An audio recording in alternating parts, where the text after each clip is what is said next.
नमस्कार, आप देख रहे हैं स्टार न्यूज। मैं रिजवी। अभी मेरे साथ मौजूद है गजेंद्र प्रसाद, एक समाज सेवी भी हैं और पेशे से वकील भी हैं, लेकिन वो राजनीति के बारे में भी बहुत जानकारी रखते हैं और वो बहुत पुराने राजनीति में भी रह चुके हैं। आज वो बात करने जा रहे हैं उनसे बंगाल चुनाव के लिए। बंगाल चुनाव जो कि एक बहुत बड़ा ही पूरे समझिए हिंदुस्तान के लिए बहुत बड़ा एक मुद्दा था, जो कि वहां कहा जा रहा है कि नरेंद्र मोदी की पूरी टीम वो सेंट्रल की जितने भी थे सब लग गए थे सिर्फ एक महिला, एक औरत ममता बनर्जी को हराने के लिए। उसी विषय में आज बात करेंगे गजेंद्र प्रसाद। आइए उनसे जानते हैं बंगाल चुनाव के बारे में क्या कहते हैं। नमस्कार। बंगाल में तृणमूल कांग्रेस की भारी बहुमत से जीत, क्या कहते हैं? बंगाल की जीत अधर्म पर धर्म की जीत, तानाशाही पर लोकशाही की जीत हुई है। वो बंगाल के गरीब गुरबा, तमाम माइनॉरिटी, पिछड़े उछड़े तमाम लोगों की जीत है। ये जीत देश के राजनीतिक दशा दिशा बदलने वाली जीत है।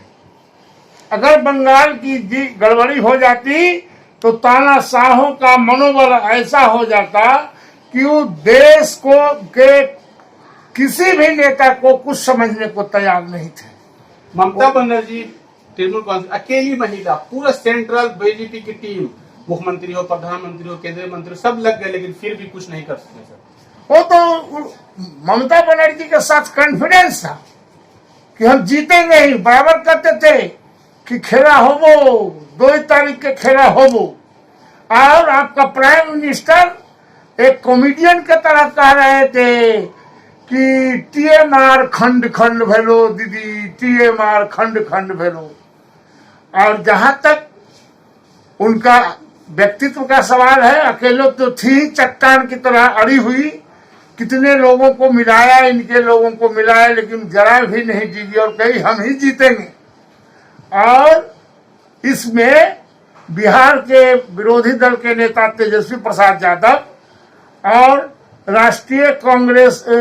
राष्ट्रवादी कांग्रेस पार्टी के राष्ट्रीय अध्यक्ष शरद पवार जी का भी बहुत बड़ा योगदान है, जिन्होंने अपने अलायंस को छोड़ करके और ममता बनर्जी का साथ दिया।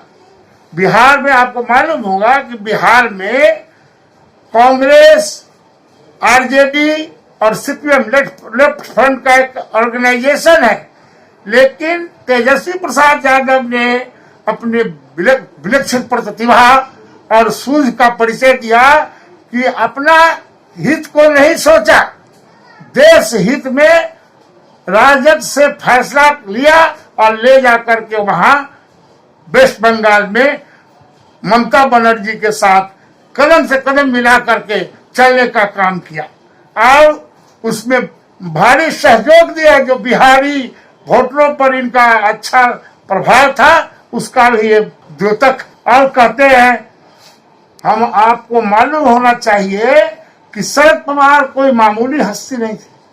वो देश के जाने माने मराठा नेता, और उनका एक अपना पॉलिटिकल विश्लेषण होता है।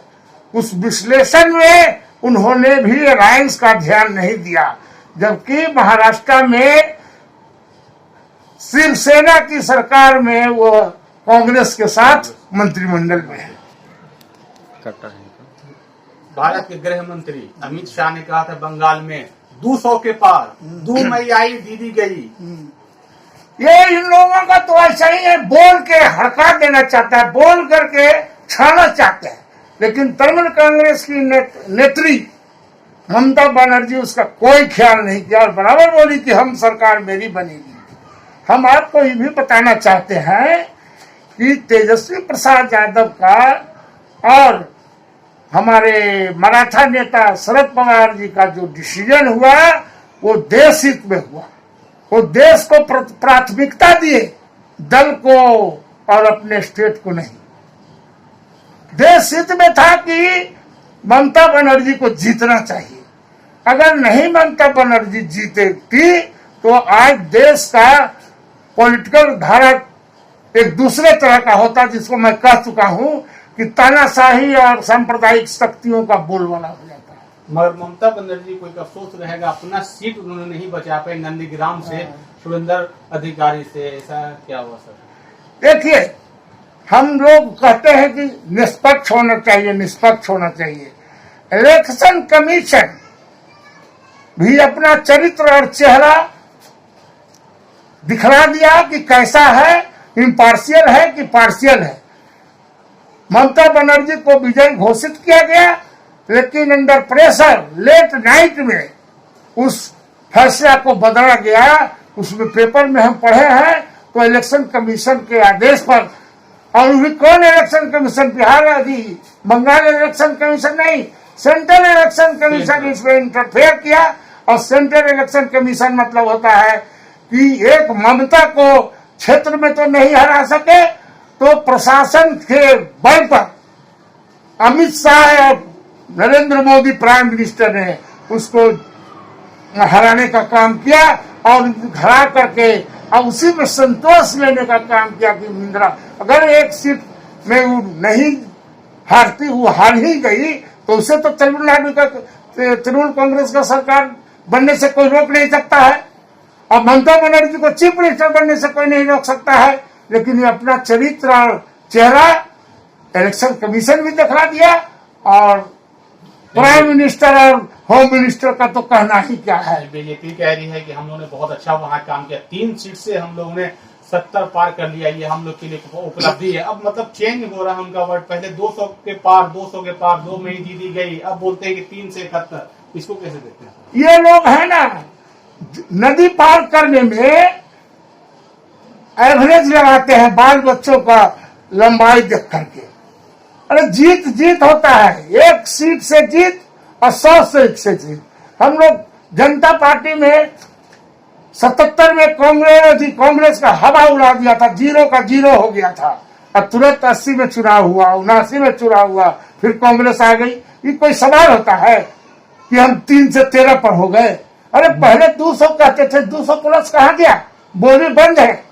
बिहार के कुछ छोट भैया लोग जो कहते थे कि तेजस्वी बच्चा है तो दिखला दिया ना कि बच्चा है, कि वैसा श्रूड और वैसा तीक्ष्ण पॉलिटिक्स का सूझबूझ रखने वाला कोई दूसरा नौजवान अभी उसके मुकाबले का नहीं है। ममता बनर्जी को जैसे अटल बिहारी वाजपेयी जी, इंदिरा जी को पार्लियामेंट में बांग्लादेश के बंटवारा के बाद, पाकिस्तानी सैनिकों के सरेंडर के बाद बोले थे कि दुर्गा के अवतार है, उसी तरह से इस चुनाव में ममता बनर्जी शो कर दी कि वो काली की अवतार है, वो भी दुर्गा की अवतार है, किसी से दाग खाने वाली, किसी से मानने वाली नहीं। और ये जीत बताया आपको कि गरीब गुरुआ और नीति सिद्धांत की जीत हुई है, अधिनायकवादी ताकत की हार हुई है, अधिनायकवादी ताकत की हार हुई है। क्या ममता बनर्जी 2024 में सेंट्रल में एक समझिए प्रधानमंत्री का चेहरा बनेंगे? और तो 224 की बात है, 224 में कहा देखा जाएगा। हम उतना बड़ा पॉलिटिशियन नहीं है कि हम 224 की बात का हम विश्लेषण करें। लेकिन हम एक बात यहाँ जरूर कहना चाहते हैं कि जितना पानी के तरह रुपया देश का बहाया बंगाल में, आसाम के चुनाव में, और खास करके बंगाल में, अगर उतना ध्यान अगर यहाँ कोरोना पीड़ित पर दिया जाता तो कोरोना पीड़ित का मैंने कब भी इस पर कंट्रोल कर लिया जाता। आज भी लोग झूठ मूठ कर दिए रहता है कि ऑक्सीजन पूरा हो गया, ऑक्सीजन पूरा हुआ।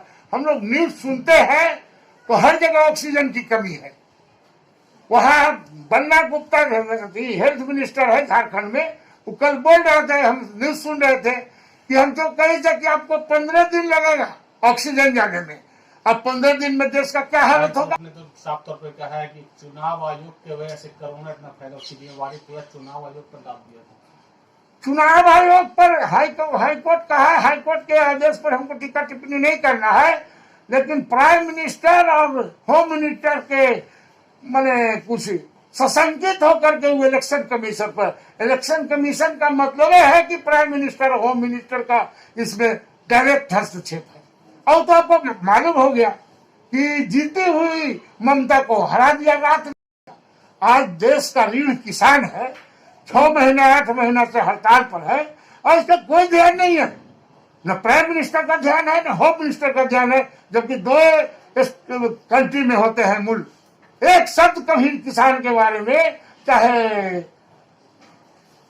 समस्या, किसान के समस्या के बारे में न होम मिनिस्टर बोलते हैं और न प्राइम मिनिस्टर बोलते हैं। इनको जरा सा अदानी को, अंबानी को खांसी हो जाएगा तो बोल लगा अंबानी को खांसी हो गया है, अदानी को खांसी हो गया है, अदानी जब तक पूंजी लगा रहा है, यही बिजनेस रन करना है, देश चलाना है। देश का जनता मर रहा है। हमारा किसान जो रीढ़ है, महात्मा जी कहे हैं, महात्मा जी का मतलब होता है बापू, महात्मा मोहनदास करमचंद गांधी। उन्होंने, उनका कहा हुआ है कि 80% आबादी कृषि पर निर्भर करता है, किसान है, और उस 80% के लिए इनको कोई चिंता नहीं है। ये दुश्मन की तरह व्यवहार कर रहे हैं। और कोरोना को कैसे कंट्रोल किया जा सकता है? कोरोना का भयावह स्थिति हो चुकी है, ऑक्सीजन की कमी है, हॉस्पिटल में व्यवस्था सही नहीं है, इस पर आप क्या कहना चाहेंगे? बिहार राज्य में बहुत स्थिति खराब है। तो कोरोना के लिए तो सरकार कर सकती है ना व्यवस्था। हम लोग को कहाँ से व्यवस्था? सरकार से तो सब लोग आवाज उठा, लेकिन कहीं कोई तरह का व्यवस्था नहीं उठा रहा, तो सरकार को लाया है लोग जाने। सरकार को लाने में तो ये लोग जय जय जय जय करता है, अपना करे ही सब। हम लोग तो दुख के साथ है, जो हम लोग के अगल बगल मोहल्ला टोला में है, उसके दुख के साथ है।